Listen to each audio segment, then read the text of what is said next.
Merci beaucoup. So welcome to the last session, which is dedicated to PhD presentations. So we'll have a number of presentations by PhD students, and then there will be a jury and prizes awarded to presentations, to persons. And we have the pleasure to welcome Sophie, who is going to chair this session. So Sophie, I let you operate.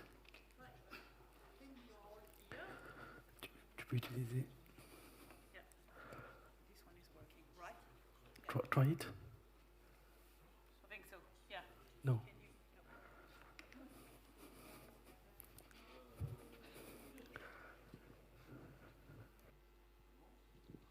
Is it working? Yeah, here it's working. So it's a pleasure to start with Anand Balu.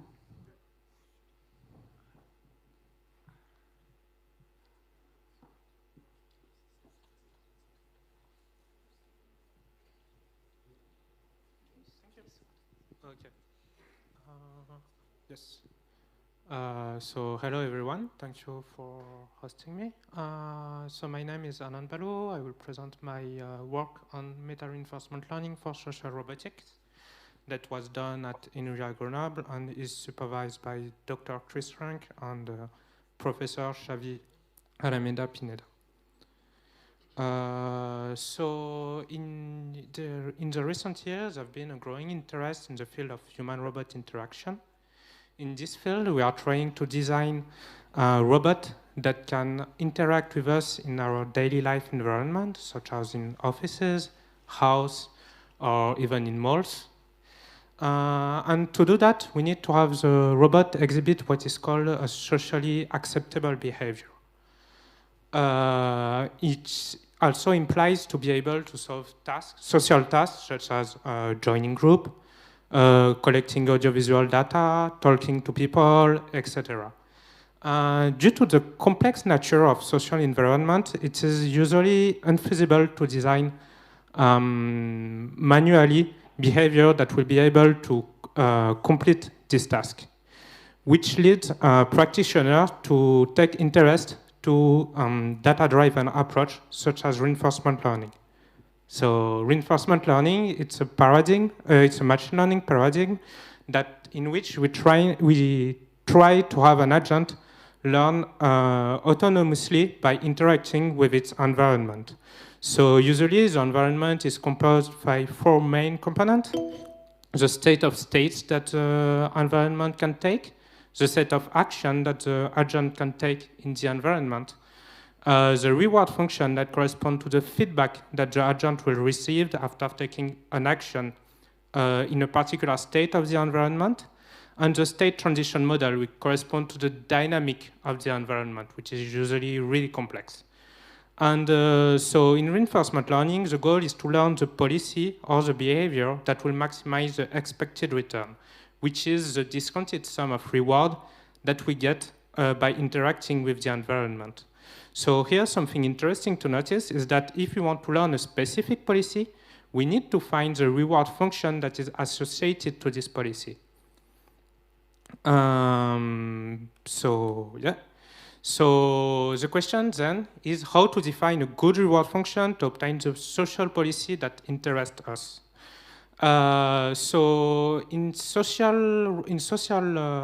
social field, it's something that is not trivial, because defining a good policy, it depends on many components. For example, if I want my robot to join a group of people, I can't only reward my robot if he joins a group of people, because there is a lot of things that I have to pay attention to.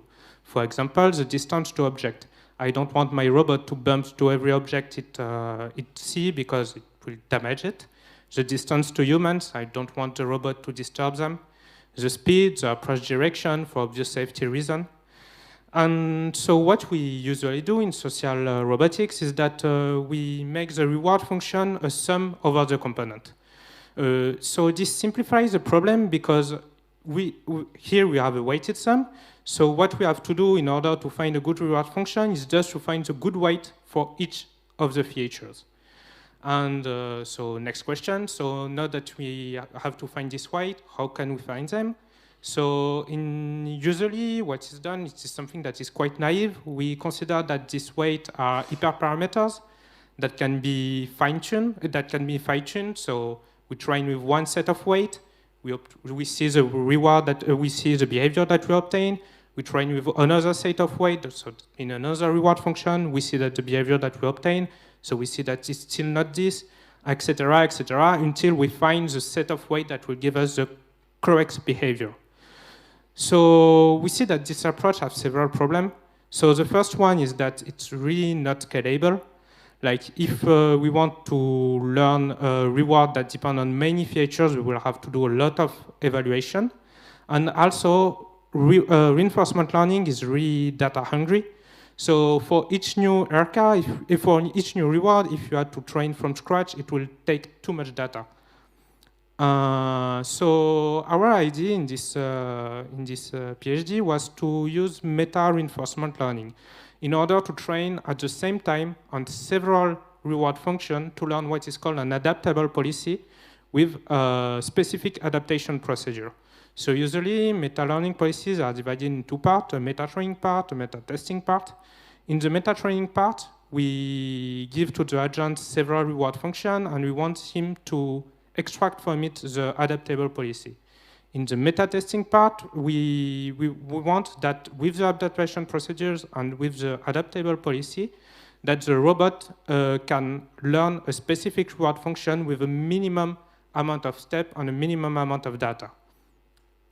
So there are different meta-RL methods that were developed in the literature. So just to quote a few, there was a gradient-based method that are really inspired from supervised learning like MAML, recurrent-based method, and the one that we were the most interested in, which are inference-based method, where policy is conditioned to a batch of past transition. These methods are really sample efficient, but compared to the other two methods, they suffer from one big problem. It's a posterior collapse that reduces the, okay, it's perfect. That reduces the expressivity of the model. So we propose an architecture based on RBF layer that help to reduce the posterior collapse and that improve performances compared to vanilla inference-based method on several social tasks. And lastly, to finish, now that we can test reward function really fast, we would like to find the best one with a minimal number of tryouts. So for this, we're also proposing a Bayesian optimization procedure, which to describe really fast, we sample two policies, we ask for the user preferences, and we update our estimate of our utility function for each of the reward that we assess.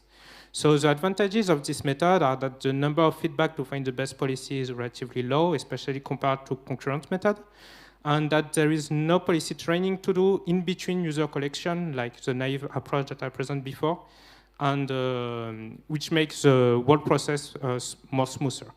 Thanks for listening to me.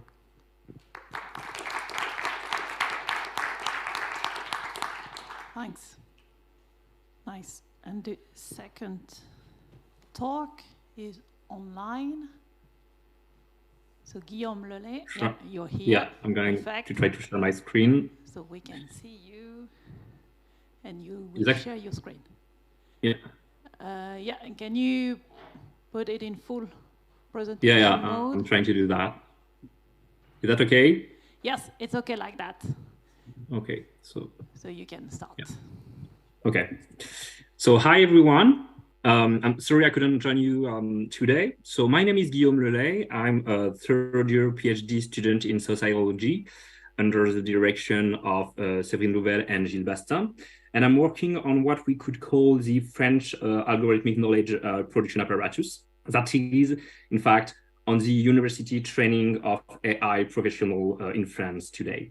So my presentation will be a little bit particular because since PhD in social science last 6 years on average, so even if I am in my third year, the fieldwork phase is not finished. And so I have a few lines of analysis. I'm not yet at the point of generality. So yeah, it wouldn't allow me to present you with definitive results. I will therefore present the context of my research, the field work I'm carrying out, and the questions that drive me on my provisional problematic. So yeah, I'm not sure that it's suitable for a PhD context, but still, we'll see. Okay, so these days, there is a rapid development of training in artificial intelligence at various levels in France. And this development is due to a political and economic demand explicitly formulated in the French National Strategy for AI, announced by Emmanuel Macron at the Collège de France in 2018. So among other things, he announced the project to double the number of students trained in artificial intelligence in France in the short term. And my work aims to answer to the questions: who takes charge of this training demand? How do they do it? And with what means? So many public or private actors now claim to train students in AI or data science in France. Also, this landslide is difficult to describe. This slide summarizes very schematically the way in which the various training courses relating to data science and AI are distributed today in France. So in France, public courses in AI and data science stand out as the most selective and prestigious.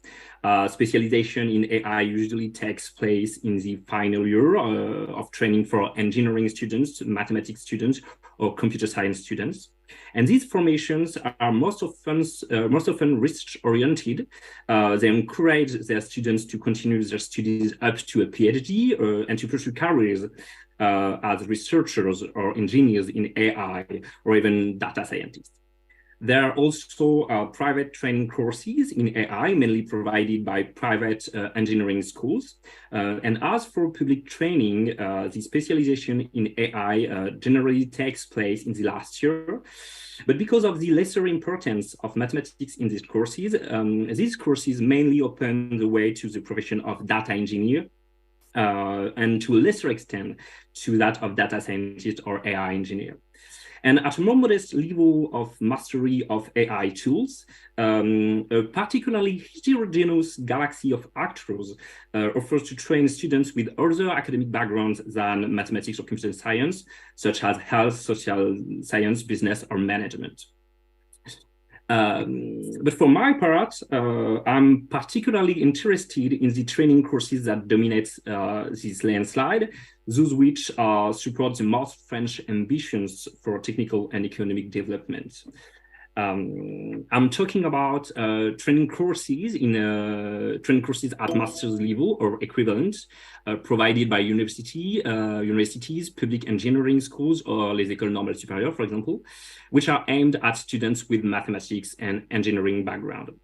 So available data, which I hope to refine with my work, indicates for now that France has already doubled the number of master's degrees dedicated to AI between 2017 and 2022. So I will have no time to present you all my methodology, but it is thus partly based on two prolonged ethnographies of two leading public AI trainings.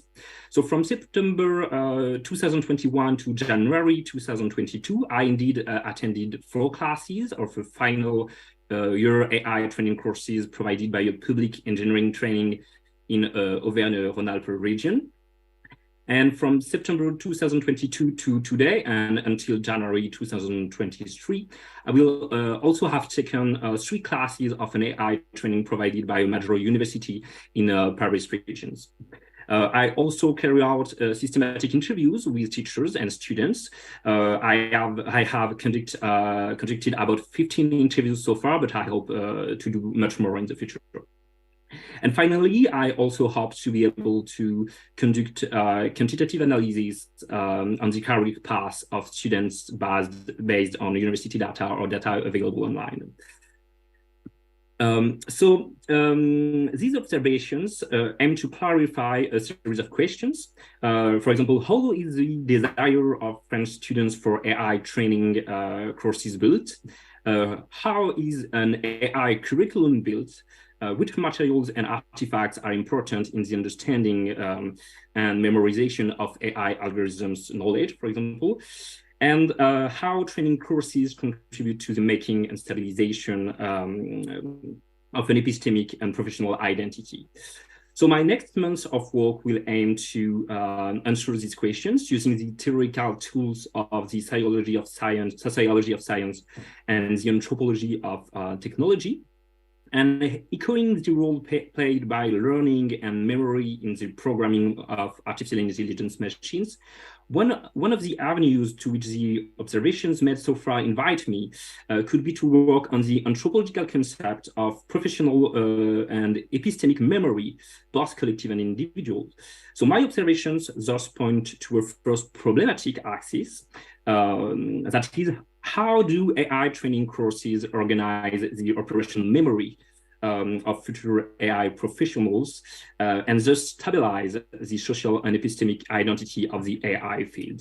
And I will have no time to go further into the sociological and anthropological underpinnings of this issue right now, but I hope I will be able to tell you more about the practical and theoretical developments of this work at a future meeting.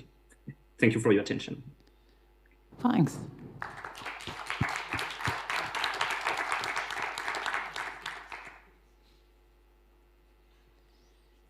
So following one is Lucrezia, Carboni.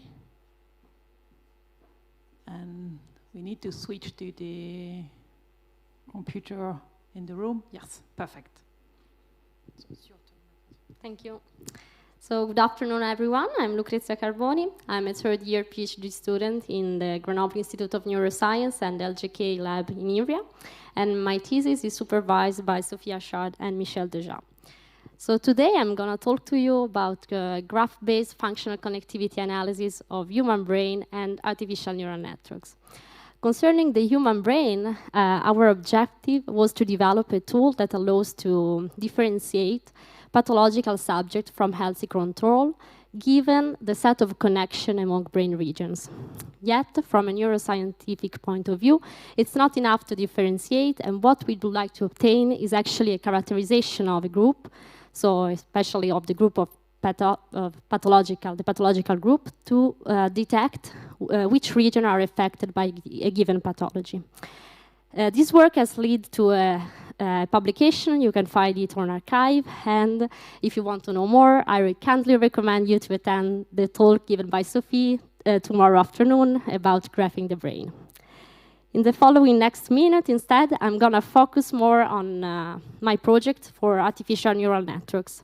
So in this context, you all know that neural networks have been developed in order to somehow imitate the brain mechanism. Yet, in terms of characterization, tools that are currently used to the analysis of the brain are not yet being extended in the context of neural networks models. Moreover, neural networks models are by definition networks, then why not using some graph tools analysis to characterize them? So here's our setting. We decided to focus in a face emotion recognition task in a continual learning settings. So we have a neural network model that is trained to recognize the emotion given an image of faces. And it's first learned on the recognition of a given task that corresponds to a first emotion. So at the beginning, we only train the neural network on, for instance here, images corresponding to the angry. And when the neural network is able to correctly classify it, then we train in a second set of training, which correspond to the second emotion, in this case, the happiness. When we are learning this sequential framework, the problem of catastrophic forgettings may occur. That means that after the learning of the second task, the neural network model is not yet able to correctly classify the first task. So what we would like to do is to being able to characterize from a graph theoretical point of view the occurrence of catastrophic forgetting in different training model. So let's see how we propose to do that. First of all, we take our neural network trained on a given task, and we perform a graph thresholding procedure. In this way, we only select the most important weights in terms of absolute values and the most important units in terms of activation. The resulting graph is an oriented graph going from the input to the output layer. Second, we would like to extend the notion of node role that appears to be important for the detection of a pathology in the human brain in the neural networks. To detect a node role in human brain, we need to select the correct graph statistics. In neural network, we have this orientation going from the input to the output, so we decided to focus in the in and out degree, with the in degree corresponding to the number of incoming edges to units in the hidden layer, and out degree to the number of outgoing edges from the units in the hidden layer. Now remember, we are working in a continual learning framework, so what we do is to obtain a characterization of different training techniques at each learning task. We extract the difference in and out degree of the units of the hidden layers. So here the model we consider, we have a collaboration with colleagues here in Grenoble, and in particular we focus on DreamNet model that has been developed by Vincent Merion. And this model has been proposed because it's a model for face emotion recognition which is not affected by catastrophic forgetting. And what we do is then to take the graph feature vector, so the vector associated with the difference of in and out degree, in different configuration. An offline model, which is actually a sort of null model, in which at every task we also retrain on previously seen task. The fine-tune model, which is an online learning setting, which is affected by catastrophic forgetting. And finally, the DreamNet model, so the online learning setting without the presence of catastrophic forgetting. And by feeding our feature vector to a k-means clustering, we are able to correctly classify, to correctly group the three configuration model with a consensus score of 0.97. So we can affirm that the graph-based connectivity analysis tools can offer insights for neural network characterization and hopefully in the future help to the design of more robust neural network system. Thank you.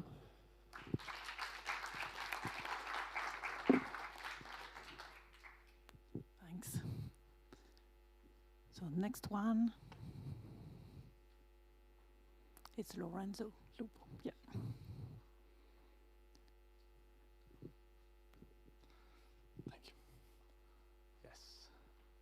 So hello everyone, my name is Lorenzo Lupo. I'm a third-year PhD student working in the GETALP team of Laboratoire d'Informatique de Grenoble. I'm supervised by Laurent Bézassier and Marco Dinarelli. So I start with a question. Did you know that in the world we speak nearly 7,000 different languages? So that's a lot, right? And this wide variety of ways of describing the world is a valuable asset for the human species, as it means a rich diversity of ideas and points of view, right? So we want to keep this diversity alive. On the other hand, when we speak the same language, cooperation is improved and transfer of knowledge as well. So the ideal situation will be to keep fostering this diversity of languages while seamlessly translating from one language to another so that we can reap the benefits of diversity and improve cooperation and transfer of knowledge between people and organizations. This is becoming increasingly possible thanks to the advance of automatic translation technologies. And these are fostered in the latest years by the advancements in neural-machine translation, so translation based on neural networks. And this is where my PhD kicks in. So I work on improving these systems, and especially by trying to make them context-aware. So let's try to see what context-aware means with an example. So if I input this sentence into the Google Translate system, I did it recently, it correctly translates it from English to French. And especially, it correctly translates this portion of the sentence that can be translated in two different ways, right? According to the formality that we want to convey to our interlocutor. So we're speaking with Mr. President, the highest formality is needed, and the system makes a good translation. However, if we input the same sentence into the same system, but splitting the sentence in two, so writing a point instead of a comma, now the system fails with the translation. Why? Because it is translating sentences in a context agnostic fashion. So as if they were independent sentences from one another. So when it is translating "How are you today?", it is not aware that we're speaking with Mr. President because the mention Mr. President belongs to the previous context. This is very bad for Mr. President. So this is what I'm working on, and more in general, context-aware NMT is about translating documents from one source language, like English, to a target language. So documents made of many sentences, and there are two main family of approaches for solving this task. The first one being multi-encoding systems. In this case, when we translate one sentence that we call the current sentence, we input it into a standard encoder-decoder system. So nowadays that will be a transformer model based on attention. And at the same time, we input the context of this sentence, that can be one sentence in the past or multiple sentences, also in the future, into a context encoder. This context encoder encodes this information that comes from context and then merges it with the information coming from the current sentence before producing the translation of the current sentence. The other family of approaches are concatenation approaches. So in this case, instead of treating separately context and current sentences, we concatenate them in a single sequence, and we treat them as if it was a single sentence. So we can use the standard NMT system that we have been using so far, and we produce a translation for the full concatenated sequence. So I spent my PhD trying to understand what are the weaknesses of these two approaches and to propose some solutions and analyze them. So I'll give you a broad overview, an introduction to what I did, since I'm third year and almost concluding. Don't have the time to go too much in details. So the main weaknesses I've identified about multi-encoding systems is that these context encoders parameters are hard to learn because the training signal is sparse. What it means that it is not so often that in a document we find a sentence that needs context in order to be fully translated without errors. In fact, many times we can fully translate and correctly translate a sentence without the need of context. So training signal is sparse, and this context encoder is a neural network, so when training signal is sparse, it's a problem for it to learn. And then even in the sparse cases in which context is needed, so for example, with the case of Mr. President, the task of retrieving the useful context in the context is hard, because usually we just need one word or two words from the context, and these words belong to one full sentence or even many sentences. So this makes learning harder for multi-encoding approaches. On the other hand, for concatenation approaches, they don't have this problem because we don't have extra learnable parameters to learn. We're just training one system for both intra-sentential contextualization and extra-sentential contextualization. But in this case, we have the problem of having long sequences. So the attention mechanism can be distracted by context, and it risks to put in relations the wrong tokens. On top of this, when we train these approaches, usually we use the standard NMT objective function, that is a cross-entropy loss. And this is not adapted to this task because the cross-entropy loss gives the same importance to the translation of context and current sentences. Usually, in this case, we care about the translation of current sentence mostly. So I've proposed some solutions to these problems. I studied them thoroughly, so I invite you to go check them in the papers listed at this link, or we can talk about it later if you want. With these solutions, we can improve the translation and consistency of cases like the one I presented you and make Mr. President happy again. But most importantly, this is a step forward, more coherent translations of documents, such as articles, reports, and subtitles. Thank you for listening. Perfect, just on time. Thanks. So next one is Romain Darme. Yeah. Thank you. Okay, hello everyone. So today I'm going to present my PhD entitled Algorithms and Evaluation Metrics for Improving Trust in Machine Learning.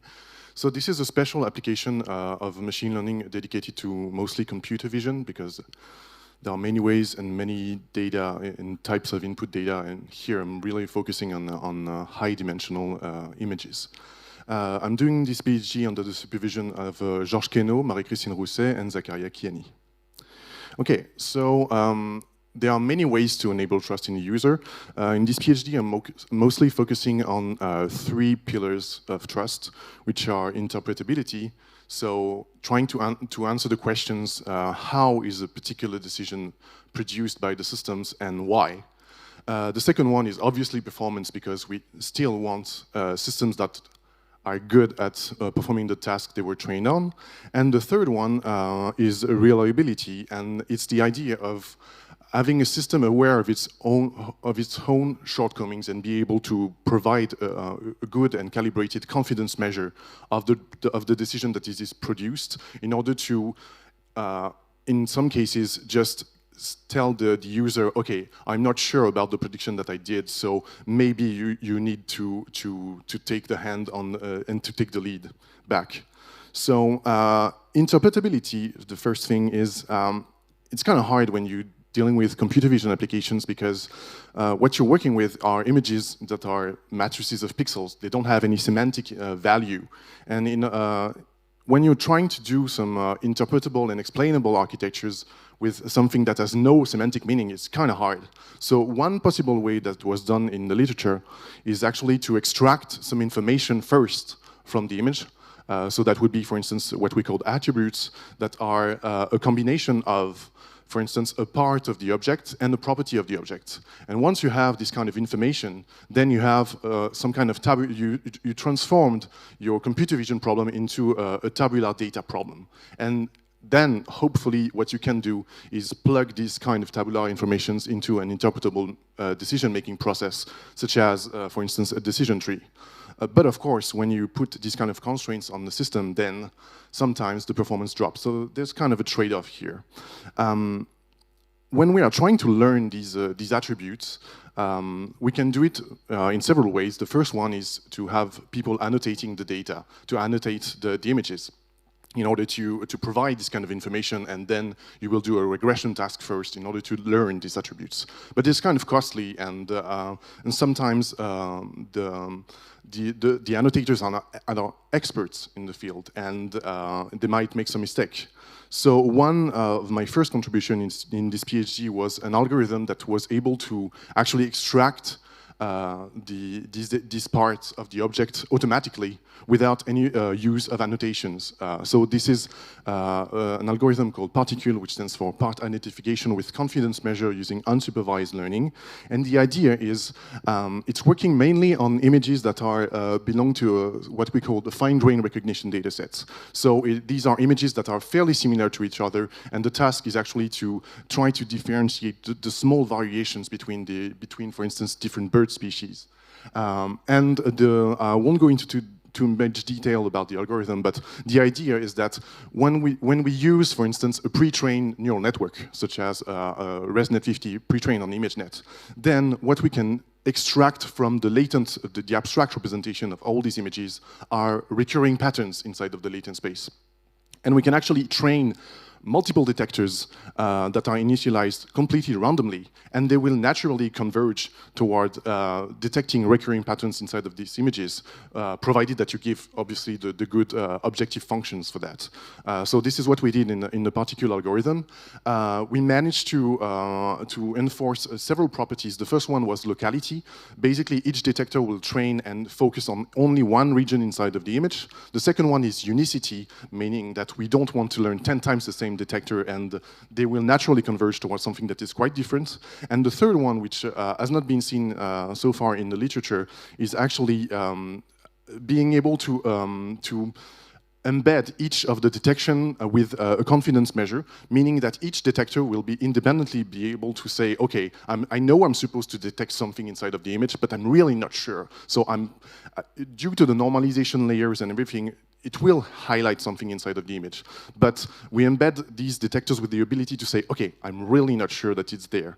And actually, what we can use these confidence measures for is to actually infer the visibility of the part. So if you look, for instance, at the last image of the bird, then when what seems to be a leg detector is trying to find the legs inside of the bird that is swimming in the water, then it can't find it. And the confidence score will drop to 1% in this case.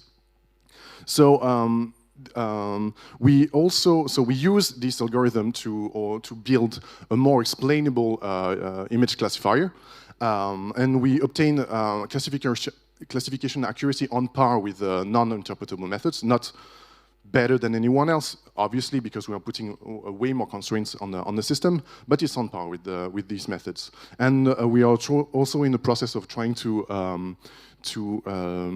use this algorithm to improve other prototype-based approaches. A quick word on reliability, because I don't have a lot of time, but the idea of having detectors that are able to say, okay, I don't see the thing that I'm supposed to see inside of the image, I'm not able to see it. The second idea that we had was simply to say, okay, if I put, for instance, if I train all these detectors on birds, and suddenly I put an image of a car, then most of the detectors will say, okay, I'm not seeing anything. And so the idea was to actually use this confidence measure to aggregate all these results in order to do what we call out-of-distribution detection, which is the idea of detecting something that is very, very different from the training set.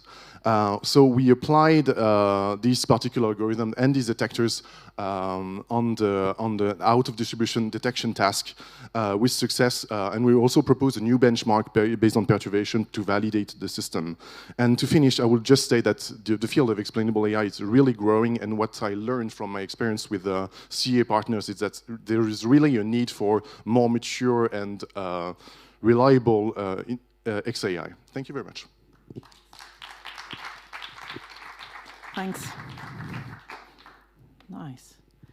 So now we will, if I understood well, switch to the second year PhD students, and Antoine Bralet will start. Thank you. Hi everyone, so my name is Antoine Bralet. I'm here as a second year as PhD student in the Listic Lab in Annecy, but also in Grenoble for the GIPSA Lab. And this work is entitled Deep Multimodal Learning and Analysis of Spatio-Temporal Dynamics by using remote sensing imagery applied on ground motion detection. And this is supported by the Région Auvergne-Rhône-Alpes. Well, there are lots of words here, but in fact the core of the project is to detect and to monitor all the moving areas in the Alps, such as landslides, rock glacier, etc., that are really common, in fact, in these mountainous regions. And to do so, we're going to use remote sensing images in order our algorithm to have a wide coverage, in fact. We also want this algorithm to leverage the multiple sensors that are orbiting around the Earth, such as you can see on the bottom left, optical images and radar images, but also their high passing frequencies, so that if we have a look on the optical image over there, maybe you can see the movement, and this displacement here is visible after 3 years.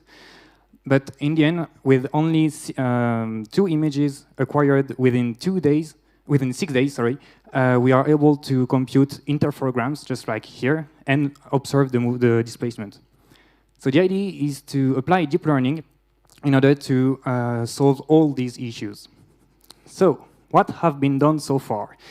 Last year, we have implemented SARDINET, standing for SAR Distorted Image Translator Network, which aimed at transforming a radar image into an optical image to make it more understandable for non-expert persons. Well, as you can see here, in fact, it's no more than an encoder-decoder architecture with multiple branches for multiple feature extractions.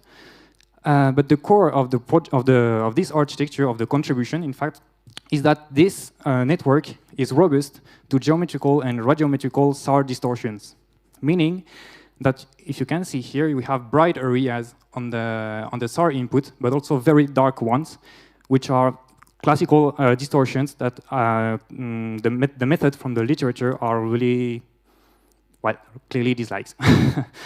So and this paper have been proposed in ICIP 2022. And what now?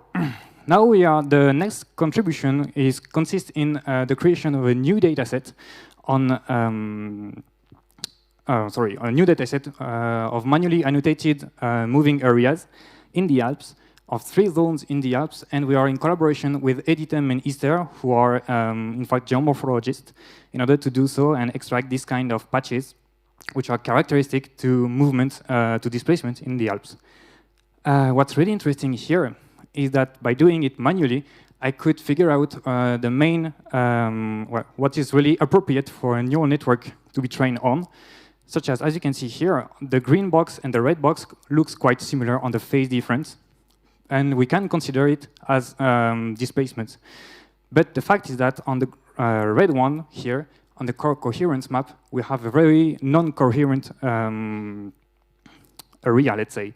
So based on the mathematical formulation, the coherence is the rho here.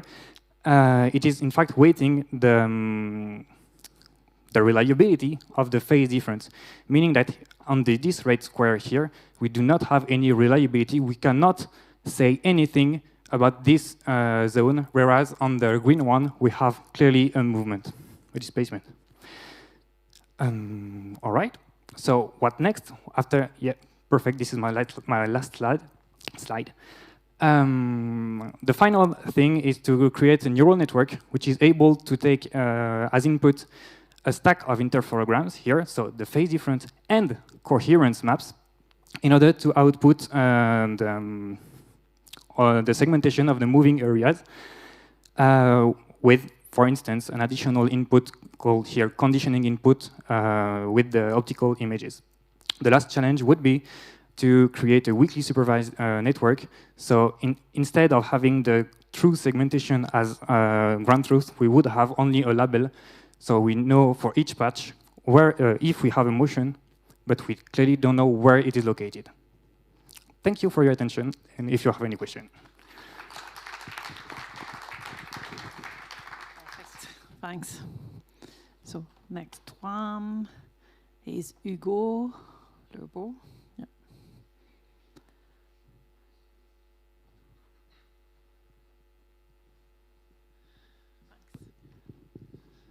Hello, so my name is Hugo, and I'm very happy to present you this work on random matrix analysis of data stream clustering. So we'll start by introducing the framework we'll be working with. So let's suppose we observe a continuous stream of data points. So we have data points called x1, x2, until xt. They are all of dimension that we call p. And we are working under limited memory constraints. So we'll have a data pipeline that is of size L. That means that each time a new data point comes in, we have to remove the last one. And we're interested in the clustering task on this data. So a naive way to do it would be to just do batch clustering. We use our L points and cluster by batches of L points of data. But here we want to cluster the last n points, where n is a bigger number than L, which means that we want to cluster n xt minus n plus 1 until xt, even though most of the points have already left memory. And well, for mathematical reasons, we'll just consider that n, p, and l are large. So usually when we want to do clustering, we compute what is called the kernel matrix. So just remember that the kernel matrix is just the n by n matrix of comparisons between the data points. And here, because of our constraint on the data pipeline, we can only compute this matrix on a radius L around the diagonal. So in our memory, we'll have this kernel matrix plus the data pipeline. So in the end, the size of our memory will be LP for the data pipeline plus LN for the kernel matrix. And here, so the size of my memory is given by the amount of resources I have, And the dimension p is given by the problem I'm studying. So the only degrees of freedom I have are on L and N. And with a random matrix analysis, we can actually find what are the optimal parameters L and N. And so this is the main result. Here in this graph, on the x-axis, I will put the amount of memory I have, and on the y-axis, I will put the signal-to-noise ratio. And what we find is that there is a phase transition phenomenon, which means that there is an area where I cannot perform classification, it's impossible. And after, there is another area where I can perform it, and I can even predict the clustering error I will have. And so we can compare this curve with the one we would have if we were doing batch clustering, the naive choice. In fact, you see that the phase transition here happens later, which means that you can actually see here the amount of performance you lose when you're doing the batch classification. And I'm adding a last curve, which is the theoretical lower bound for the optimum. So what we know is that it's actually the performance you would have if you were clustering offline. So leveraging on optimality results of kernel spectral clustering, we can actually expect that the green curve is the optimal curve when we are clustering online. So we'll finish this presentation with a few applications. Here I'm doing clusterings on a stream of images of cats and dogs, and I want to cluster cats from dogs. So here I compute my kernel matrix, and well, I extract the top eigenvector for the classification. And here, so in bold, just look at the columns in bold. The first column is our method. The second column in bold is the performance you would have. So this is classification error, the performance you would have with the naive choice. And the third one is just an offline reference. So here you see that there is not much difference between the three methods, because actually the task is too easy here. So we'll add noise. We'll just add noise to the data to make it harder and really feel the difference between the methods. And here you see that our method is actually more robust because it loses less classification error because the phase transition happens earlier. And we can do the same experiment with another data set of images. Here it's the classic dataset FashionMNIST. And we have actually also very good performances on this dataset. And you see that the performances online are very close to the one that you would have offline. Thank you very much for your attention. Thanks. So next one. Yeah, Luisa. So Luisa Werner.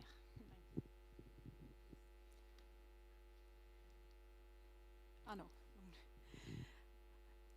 Hello to everyone. My name is Luisa, and I'm going to present you my PhD in the next few minutes. So without any doubt, we can see that deep learning has led to many big breakthroughs in different research domains. But while everyone's talking about deep learning, let's not forget what has been the main thing in AI before, which is called symbolic AI. In symbolic AI, it's all about knowledge. So basically, knowledge is presented as in logic as high-level symbolic representations and tools to solve problems in symbolic AI were, for example, logic programming. So when we compare symbolic AI to subsymbolic AI, to which deep learning belongs to, we can see that symbolic AI is based on language-like representations that are data efficient, interpretable, and generalize well, but at the same time, they are not robust to noise. In the meanwhile, deep learning models are based on numeric representations, but the models are data hungry, they risk to overfit, and they are usually difficult to interpret, but they are robust to noise on the other hand. When we take a look at how humans learn, we can see that humans also do not have only one way to learn, but humans also have several ways to learn. Humans can learn from experience on the one hand. On the other hand, they can also learn from explanation. So when we map this to AI, learning from experience would more correspond to learning in subsymbolic AI, and learning from explanation would correspond to symbolic AI. So when we map this back to AI, and we want to go towards fully intelligent systems, why don't we bring together the best of both worlds and combine a subsymbolic and symbolic AI And this research domain is called neurosymbolic integration. The goal is to have models that have good prediction performance, or even better, and to be data efficient, interpretable, and generalize well to different domains. So one cornerstone in neurosymbolic integration is that we have knowledge in different forms. Symbolic knowledge is usually in logic, for example, for logical clauses. Numeric knowledge is in the RN. So we have to find a way to represent both together in the same space. And just to name some techniques, for example, therefore we can use fuzzy logic, or we can learn neural functions for logical predicates, or there are several options. So in my work, I'm basically focused on application of neurosymbolic methods on graph data. So graph data is very interesting because basically we see graphs in many different fields, for example, biology or traffic networks. And graphs represent a set of related objects. Graphs are challenging for deep learning because usually they can get very large, they can be heterogeneous and complex or often dynamic. But on the other hand, they are also very informative because they can capture relational information. So we need algorithms that are able to capture these relational informations and also to be scalable in space and time. So I was looking particularly at one approach which is called CAN, Knowledge Enhanced Neural Networks. It consists of one component that is an arbitrary neural network that makes predictions based on some features.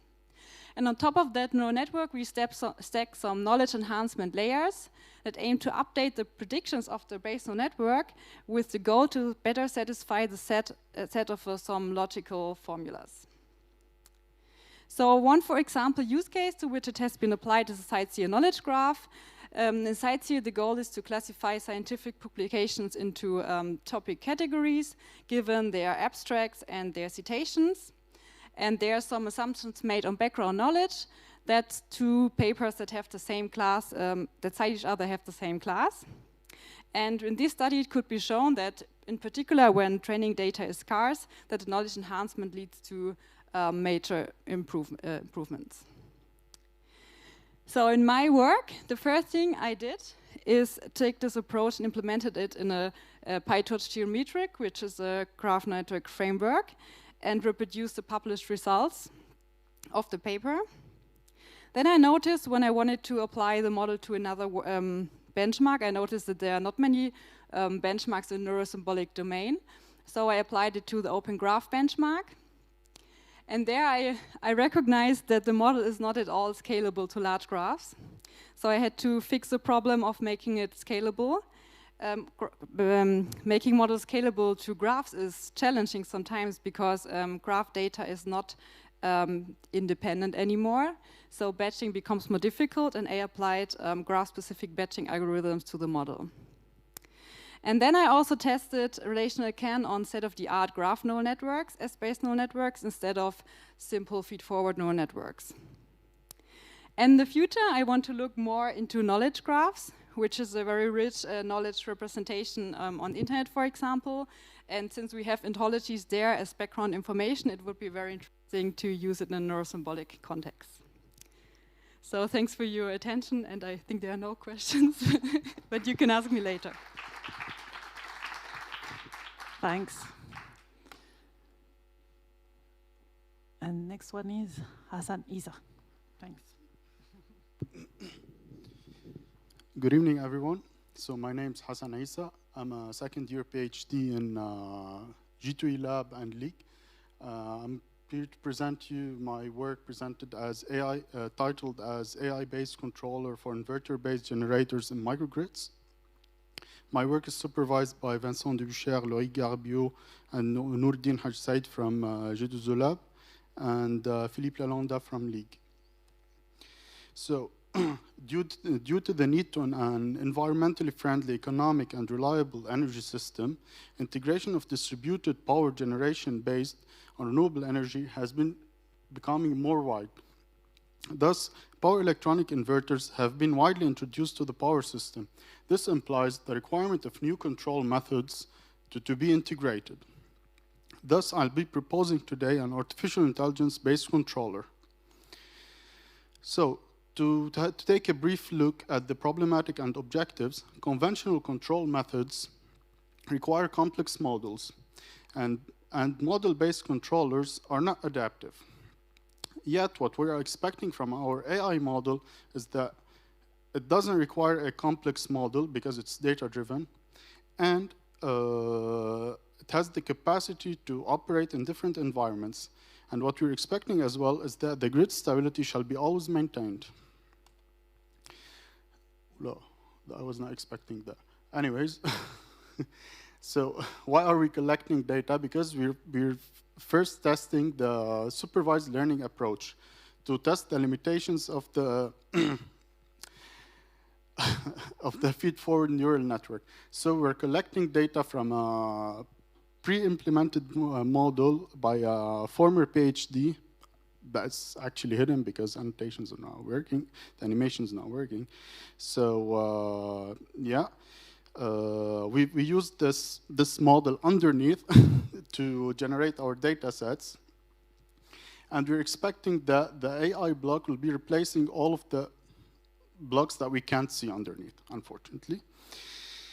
So to talk a bit about training and implementation, training, I think we all here have an idea of how training works. So we use the collected data, and we use the feedforward will be doing its predictions, and the predictions will be compared to the target values, to the target signal from the data set, etc. And in terms of implementation, because the trained feed-forward neural network has been implemented in Python, so and the inverter-based generator and the network itself were implemented in MATLAB Simulink. So I have developed an interface to communicate between these two environments. So the MATLAB Simulink environment will be sending measurements, target values, and errors to the Python environment, and in turn, the Python environment will be replying with the control signals. Here we can see a bit of the case study. As we can see, we have an inverter and 3 loads that will be connected one at a time. So the inputs of the AI model will be the system measurements, the nominal values that are, in our case, because we're dealing with a low voltage grid, 230 volts and 50 hertz, and the errors. The outputs to be sent are the duty ratios in DQ frame and the angular speed of the virtual machine's router. To take a look at the results after the implementation in Simulink, in blue we can see the AI controller's frequency profile, and in brown we can see the VSG. So as we can see, the error of the frequency with reference to its nominal value is minimal. The VSG is not restoring the frequency to 50 hertz, and the stability of the network is maintained. Here we can see as well the voltage profiles. As we can see as well, the error of the voltage with reference to its 230 volts is minimal. The AI-based controller reacts faster than the VSG does, and the AI-based controller is more stable and robust in the case of load variation. So to conclude, the AI-based controller is operational and has proven to be a promising approach in our case study. As we've seen earlier, the errors between frequency and voltage were minimal with reference to the VSG. The AI-based controller reacts faster, yet the adaptability characteristic of the model is limited. So for the adopted approach used is supervised learning. So in terms of future work, the implementation of reinforcement learning will be expected to take place at the second step, which is basically learning by interacting with the environment itself. And to approach reality in a form of a microgrid, we're expecting this controller to be deployed in a more complex grid, which includes multiple inverter-based generators and loads. And thank you very much. And sorry for the inconvenience. Actually, a lot of animations were destroyed. And the last speaker of this session is Mathilde G.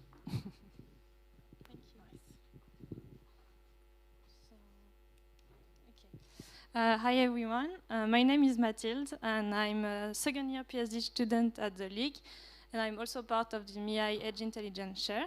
and today I will talk about the energy consumption of artificial intelligence. So as you know, the global primary energy consumption has been exponentially growing, and for the last decades, digital activities have been a part of this growth. And artificial intelligence also participates, since, as you know, the race in performance has led to highly consuming machine learning models. But there has been a lot of efforts in reducing this energy consumption. And from the model point of view, architecture optimization, like pruning or sparsity networks, compression, quantization has led to energy savings in the inference phase, but still requires heavy trainings. From the dataset point of view, intelligent data selection and transfer learning has led to a reduction in the training time. And in parallel of this, energy efficiency of hardware and data centers has greatly improved. But studies have shown that reducing the number of operation or the training time is not really correlated to reduction in energy consumption. And I have found two main directions then. First is to use expert models, so instead of do-it-all models, which would be simpler, and also to follow energy-aware methodology for neural architecture search and hyperparameter search.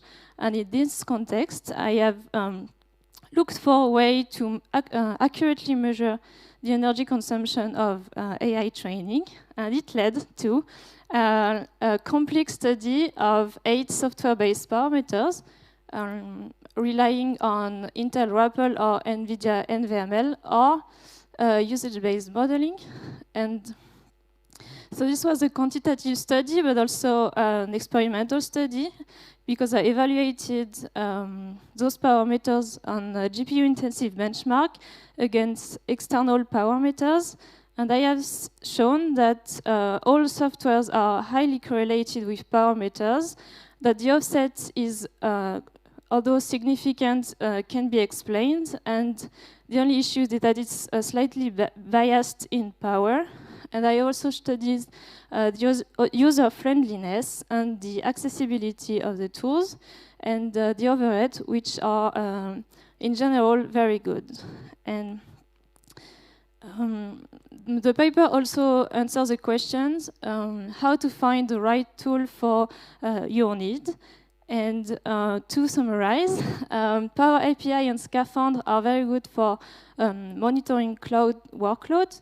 EnergyScope has a really high sampling frequency, and therefore is very good if you want a lot of details on your training for HPC or AI. And Code Carbon, Carbon Tracker, and Experiment Impact Tracker are interesting if you want to report the energy consumption of your research. And finally, Green Algorithm and MLCO2 Impact provide you with a fast estimation. And so my takeaway message is that measuring the energy consumption of your learning algorithm training is easy and can be very accurate. And that the design and implementation of new architecture should be energy conscious, and its report should be systematic. And not only to help researchers like me trying to understand the global impact of AI, but also to stand out in conferences. And what I've found is that studying the energy consumption of AI training brings up a lot of new opportunities for the research community. Thank you for your attention.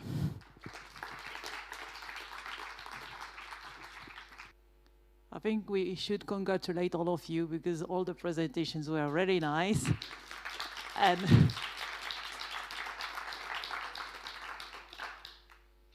it would be nice to see what will you do after your PhD.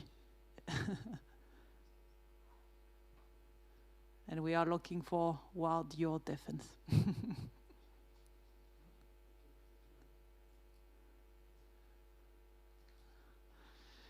I'm not really good at speaking without anything.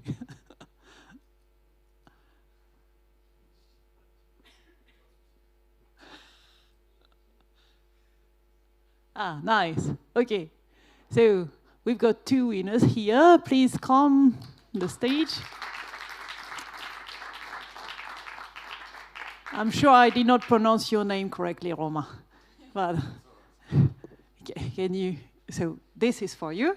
One like that. And Louisa, this is for you. Congratulations.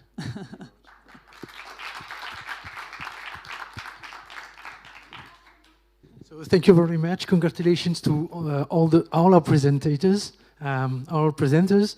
It was very, very nice, very diverse. Okay, so this concludes this first day of the MIAI-DAYS. And tomorrow we will have 2 sessions, one dedicated to AI and energy and environment in the morning, and one dedicated to core AI in the afternoon. And there will be a 3rd time dedicated to AI and art with a performance by an artist. So thank you very much, everybody, for attending this first day. Have a nice evening.